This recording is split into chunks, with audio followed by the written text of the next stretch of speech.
Boa noite, amada igreja, nossa amada IBMO.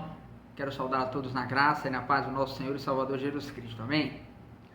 Estamos vivendo um período difícil novamente. A situação no Amazonas aqui deu uma piorada considerável. Nós estamos enfrentando uma luta tremenda no nosso sistema de saúde e fomos obrigados a fazer novamente nossas reflexões bíblicas, os nossos cultos de forma online. Nesta primeira vez que nós estamos fazendo este culto, nós estaremos apenas pregando a palavra de Deus, até que dê tempo da nossa equipe estar preparando melhor os louvores, a direção do culto, enfim, a gente vai pensar numa logística melhor para que todos nós possamos continuar sendo edificados através da tecnologia. Mas, em virtude do tempo e de uma questão logística também, desta feita nós estaremos apenas pregando a palavra de Deus aqui, trazendo uma reflexão para os irmãos acerca do que está acontecendo, acerca do valor da palavra de Deus, do valor do nosso Deus para a nossa fé. E eu quero convidar você a fazer uma oração nesse momento, pedir a graça de Deus para que Ele fale conosco e logo em seguida nós estaremos meditando na sua palavra. Oremos ao Senhor. Senhor, nós te agradecemos, Pai, porque o Senhor é bom e é fiel. O Senhor tem levantado, Pai amado, a nossa vida, tem nos feito, Senhor Deus, ser grandemente, ó Pai amado, abençoados pela Tua misericórdia, pelo Teu favor.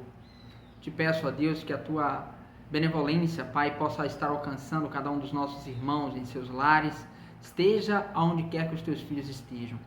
Pai, muitos dos nossos irmãos estão acometidos dessa enfermidade, desse Covid-19, e nós queremos te pedir, Senhor Deus, a Tua graça e a Tua misericórdia sobre a vida deles. Pai, que o Senhor possa curá-los, Senhor Deus, que o Senhor possa tocar em seus corpos, tocar em seus organismos e trazer-lhes, ó Pai, novamente a saúde que os teus filhos tanto precisam. Pai, em nome de Jesus, glorifica o teu nome nas nossas vidas.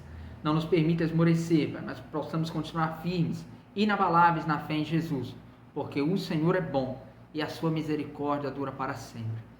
Em nome de Jesus, eu peço a Ti que fale conosco, Senhor Deus, de uma forma especial nesta hora, para a honra e a glória do Teu santo nome, eu te oro e agradeço hoje e sempre. Amém, Jesus, amém. Gostaria que você abrisse comigo a palavra de Deus no livro de Isaías, no capítulo 40. Nós vamos ler os versos 1 e o verso 31.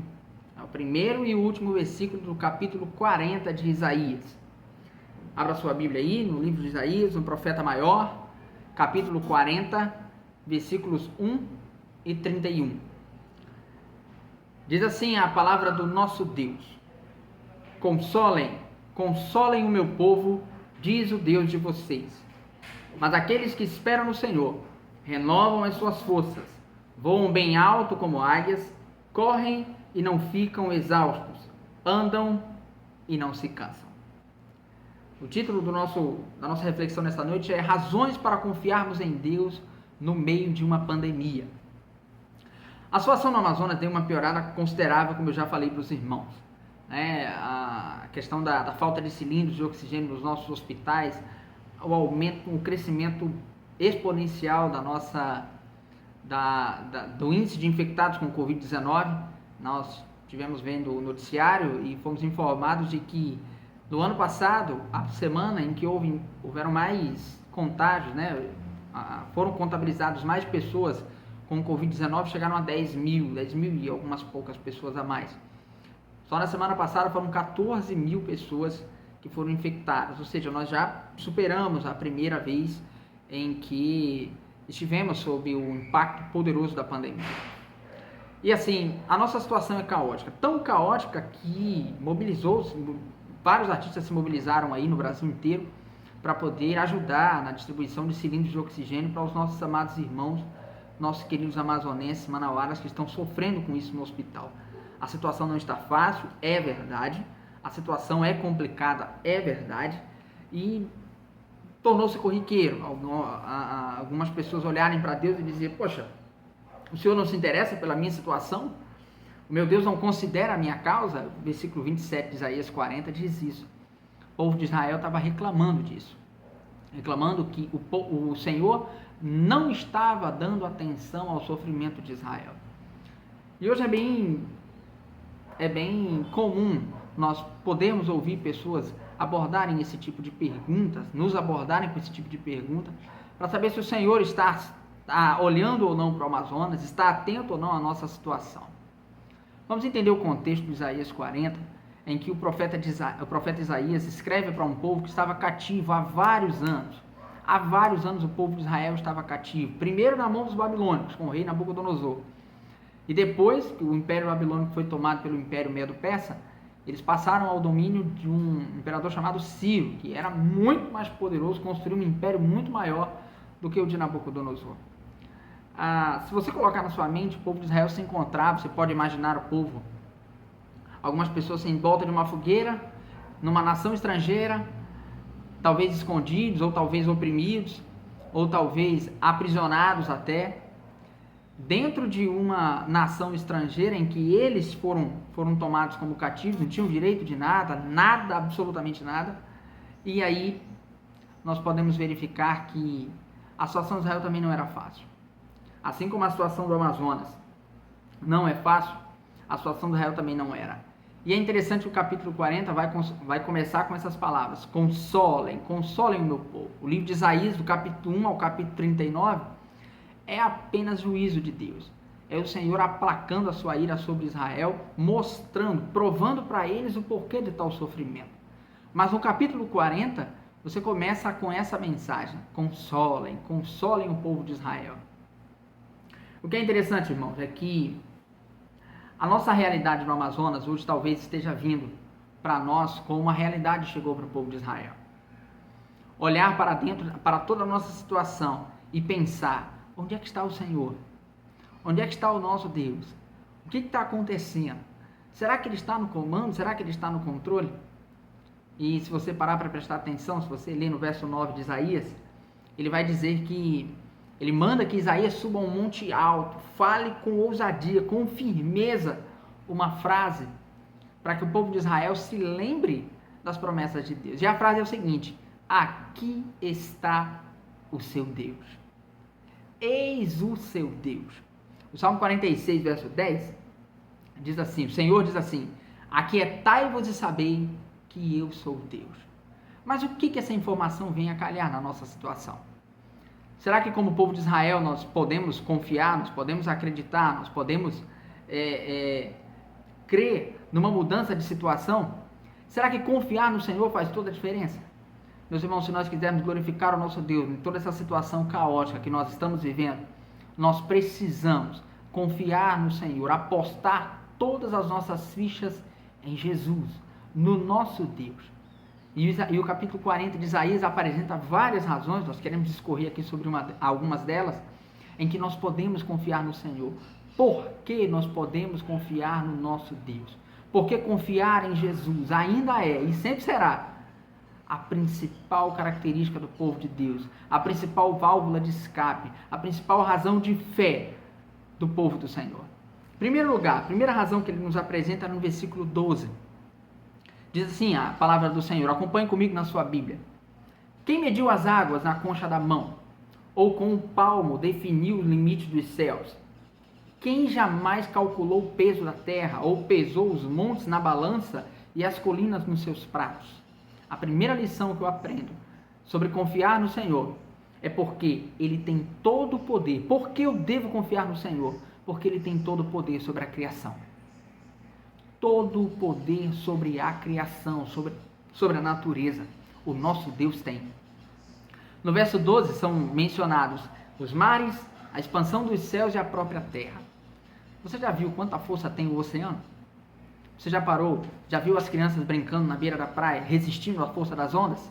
Elas não conseguem. E olha que a força das ondas ali é a menor delas. Imagina uma tempestade lá dentro. Imagina uma tempestade em alto mar. Força de um tsunami. A força de uma correnteza dos rios. Já viu como as águas são fortes? E o céu, será que você já viu quão pequeno você é? Você já olhou para o céu à noite, contemplou as estrelas e notou quão ínfimo você é diante do universo? E as montanhas? Como estar diante de uma montanha nos mostra a nossa insignificância. Eu nunca tive o privilégio de estar diante de uma montanha de neve, mas já vi pela TV imagens de avalanches terríveis que arruinam qualquer coisa que encontram pela frente. Agora imagina você estar diante de uma montanha enorme e lembrar o como você é pequeno. Agora, se essas coisas nos colocam no nosso devido lugar, Imagina a grandeza do nosso Deus. O nosso Deus tem todo o poder. Ele fala em relação aos mares que ele colocou eles na concha. Ele colocou, como é que é? Que mediu as águas na concha da mão. Aqui, na própria mão. Definiu o limite dos céus.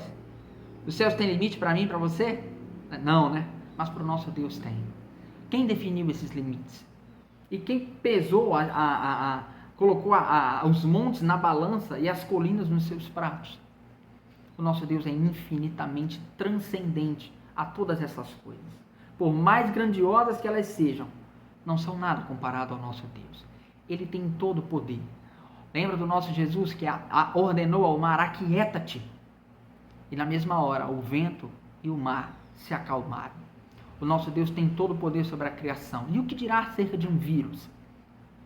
O nosso Deus tem nas mãos a chave que tranca a transmissão desse vírus a hora que ele bem entender. Vamos clamar ao Senhor, igreja. Vamos continuar acreditando no poder do nosso Deus, que ele tem todo o poder nas mãos. Um vírus não será capaz de trazer temor e pavor ao povo que confia no Deus Todo-Poderoso. Por mais que esse vírus esteja próximo de nós, o nosso Deus ainda está mais próximo. O nosso Deus continua sendo Deus. Amém? Em segundo lugar, por que nós podemos confiar no nosso Deus? Por que crer nele é a melhor coisa que a igreja pode fazer? Porque ele é maior do que os falsos deuses e os ídolos. Vamos ler os versos 13 e 14. Quem definiu limites para o Espírito do Senhor? Ou o instruiu como seu conselheiro?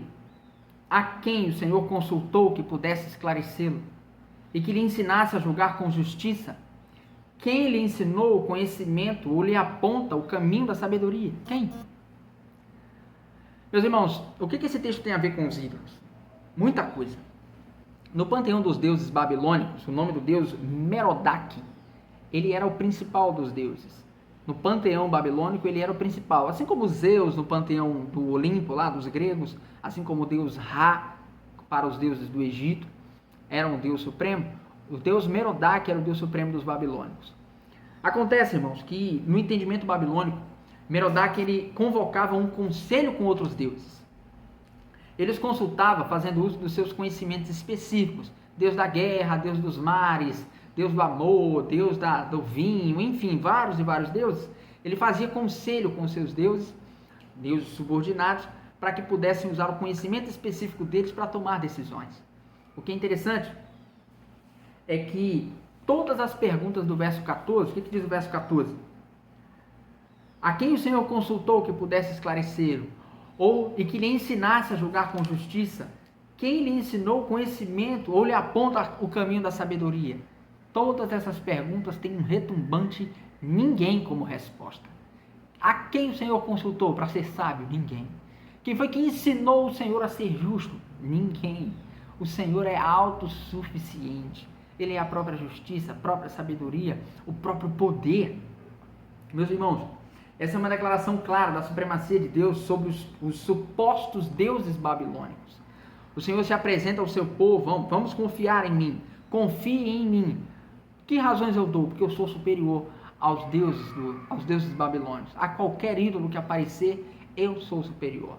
No entendimento religioso comum da época, quando um povo entrava em guerra com o outro e vencia, entendia-se também que os deuses do povo vencedor eram superiores aos deuses do povo perdedor.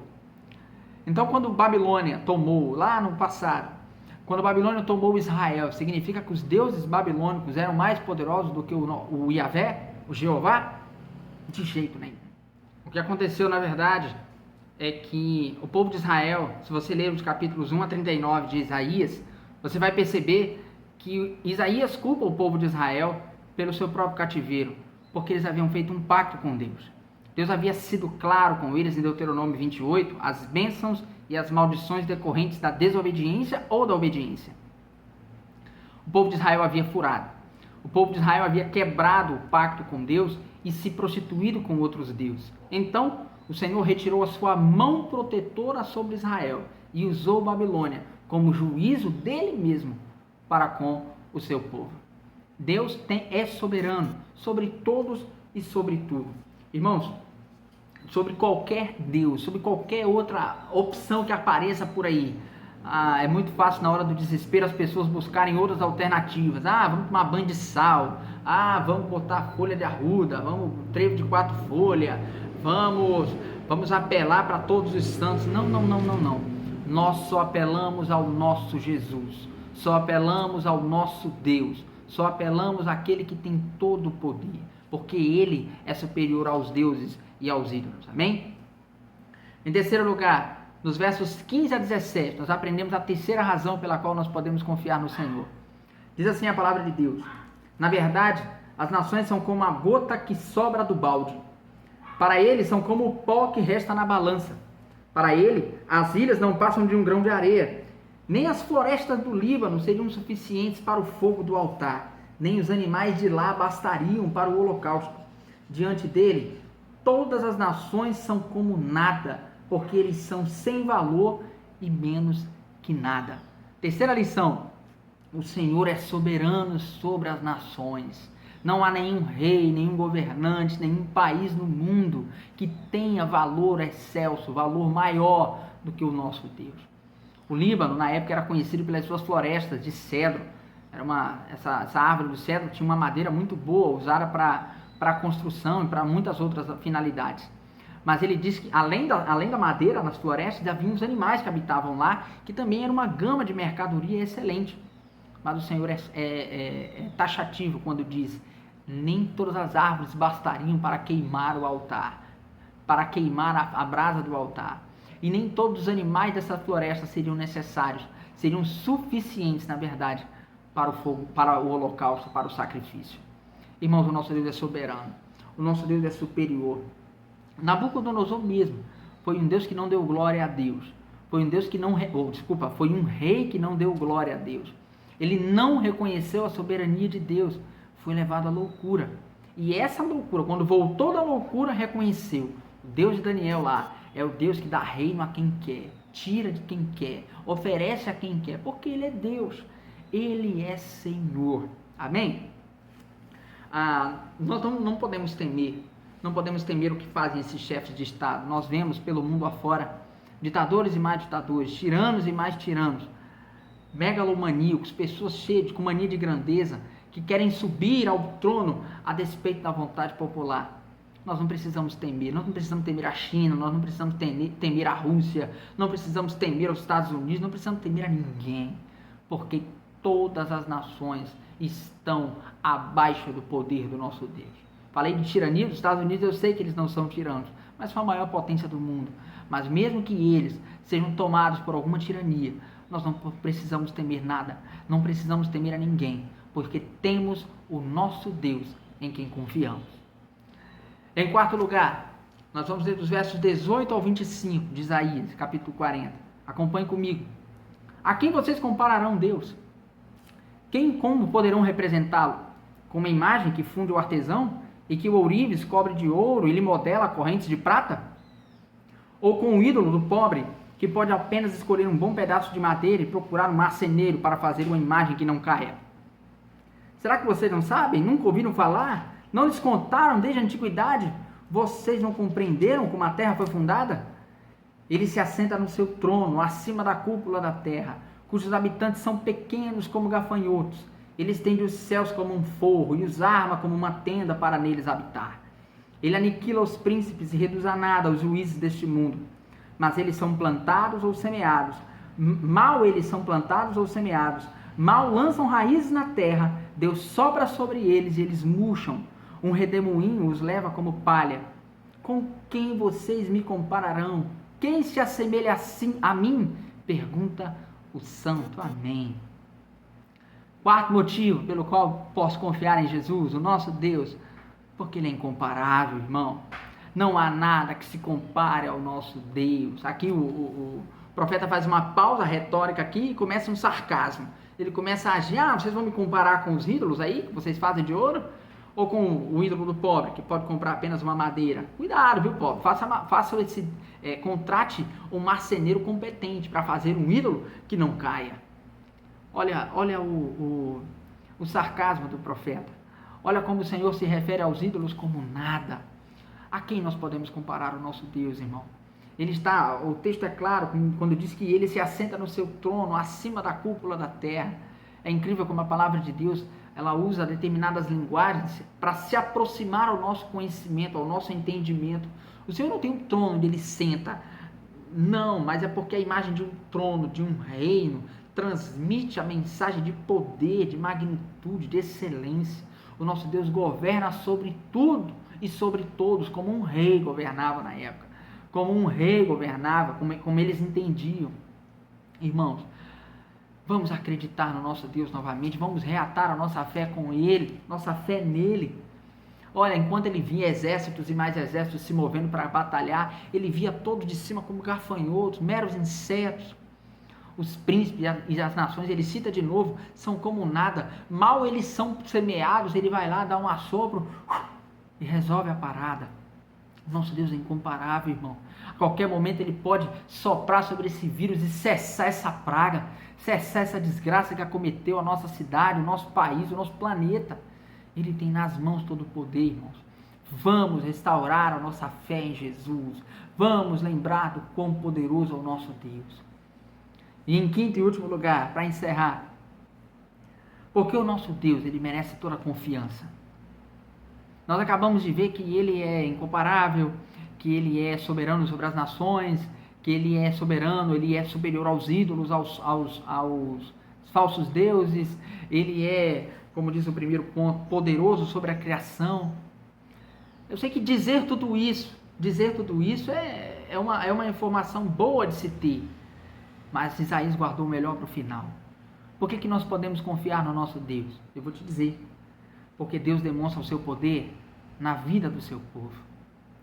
Tem uma canção que nós cantamos, e apesar dessa glória que tens, tu te importas comigo também. O verso 27, o povo de Israel pergunta assim: por que você reclama, ó Jacó? E por que se queixa, ó Israel? O Senhor não se interessa pela minha situação, o meu Deus não considera a minha causa, por que você está se queixando ainda? O povo de Israel ainda podia saber de tudo isso e ao mesmo tempo se queixar. Aí o profeta antecipa a dúvida, antecipa a questão que nós podemos perguntar: tudo bem, será? Deus tem todo esse poder, mas ele se importa comigo? Ele está olhando para a minha situação, ele está vendo meu pai, meu parente, meu primo, a minha irmã, a minha mãe, seja lá quem for, ele está vendo ele lá no hospital? O livro de Isaías, a partir do capítulo 40, a partir do verso 27, traz a resposta. 28, diz que não, o 27 eu acabei de ler, o 28. Será que você não sabe? Nunca ouviu falar? O Senhor é o Deus eterno, Criador de toda a terra. Ele não se cansa nem fica exausto. Sua sabedoria é insondável. Ele fortalece ao cansado e dá grande vigor ao que está sem forças. Até os jovens se cansam e ficam exaustos, e os moços tropeçam e caem. Mas aqueles que esperam no Senhor renovam as suas forças, voam bem alto como águias, correm e não se cansam, correm e não ficam exaustos, andam e não se cansam. Irmãos, o Senhor demonstra seu poder na vida do seu povo. Deixa eu te falar uma coisa, que essa pandemia mostre para você quem você é, o quão fraco você é, o quão cansado você é, o quão insignificante você é. Tem uma frase que diz que Matthew Henry disse: portanto, precisamos estar inteiramente convencidos de nossa fraqueza para nos rendermos ao poder do Senhor. Nós só saberemos o quanto precisamos de Deus quando olharmos para todos os lados e não reconhecermos ninguém. E não enxergarmos ninguém para nos ajudar. É assim que a gente aprende, né? A gente só aprende apanhando. Que a gente aprenda, irmão, a confiar no nosso Deus, independente da nossa fraqueza. Que a gente olhe para a nossa fraqueza e reconheça: eu não sou ninguém, mas eu preciso do Senhor. E o Senhor diz assim: ele dá força ao cansado, fortalece ao cansado. Quem é o cansado, irmão? Senão você e eu. Quem é aquele que está sem força, sem vigor, senão o ser humano? Ele fortalece o ser humano cansado. Ele tem todo o poder sobre a criação, sobre os ídolos, sobre as nações, mas ele dá força ao cansado. Olha como o nosso Deus é transcendente e imanente. Olha como ele é, além de tudo, está tão longe, está tão perto. Olha como o nosso Deus age no macro e no micro, no nosso, aqui no nosso lado. O nosso Deus permanece o mesmo Deus. Ele não mudou. O nosso Deus tem prazer em nos salvar, nos ajudar, nos proteger, nos fortalecer e nos consolar. É interessante que essa passagem tem uma aplicação específica para o povo de Israel. Sabe por quê? Não adiantava só o povo de Israel ser liberto do poder tirano de Ciro. Ainda tinha volta para casa, o caminho era longo, não tinha caminho fácil na época. Por mais que houvessem jovens, eles cansariam. Por mais que as pessoas tivessem vigor, meu irmão, para transportar um povo inteiro, com criança, mulher, rebanho, pessoas deficientes, tudo de volta, não adiantava. Eles não teriam força. Por mais que o povo dissesse assim, tudo bem que ele me liberte de Ciro, e como é que ele vai me fazer voltar? Lhe dando força, renovando as suas forças. Aqueles que esperam no Senhor renovarão as suas forças, subirão com asas como águia. Oh, meu irmão, esperar em Deus, o profeta usa esse termo, esperar em Deus, no sentido de que nós temos que parar de confiar na nossa própria força, porque você não ia conseguir voltar da sua terra onde você era cativo para a sua terra natal, você não ia conseguir, mas o Senhor te daria forças, o Senhor estaria com você, o Senhor te ajudaria, o nosso Deus tem todo o poder. Consolai-vos, pois, com estas palavras. Nós podemos confiar no nosso Deus porque Ele permanece o mesmo, Ele não mudou. O nosso Deus permanece o Supremo Senhor do Universo, aquele em cujas mãos está todo vencer, aquele em cujas mãos está a vitória, aquele que não conhece derrota. Esse vírus vai passar, nós vamos vencer essa tribulação, sairemos mais fortes e mais amparados, mais firmes na palavra do nosso Deus. Que o Senhor te console, meu irmão, com essas palavras e que você espere no seu Deus, porque aí as suas forças serão renovadas. Amém? Vamos orar? Espírito Santo de Deus, eu te agradeço, Pai, por tua bondade. Te agradeço, Senhor, porque tu és fiel e nos dá infinitas razões, infinitos motivos para confiarmos em ti. Nos ajuda, Senhor Deus, na nossa fraqueza. Dá-nos força, Senhor Deus, porque estamos cansados. Dá-nos a saúde que precisamos, Senhor, para resistir no dia mau. Em nome do Senhor Jesus, esteja conosco, esteja com a tua igreja, esteja com a nossa amada igreja IBMO, esteja com os meus irmãos, com as minhas irmãs. Dai-lhes graça e poder, Senhor, para a honra e para a glória do teu santo nome. Eu te louvo, Senhor Deus, te oro e te agradeço para a honra e a glória do nome de Jesus. Amém, Senhor, amém. Que Deus te abençoe, amada IBMO. Fica na bênção. Nós vamos vencer.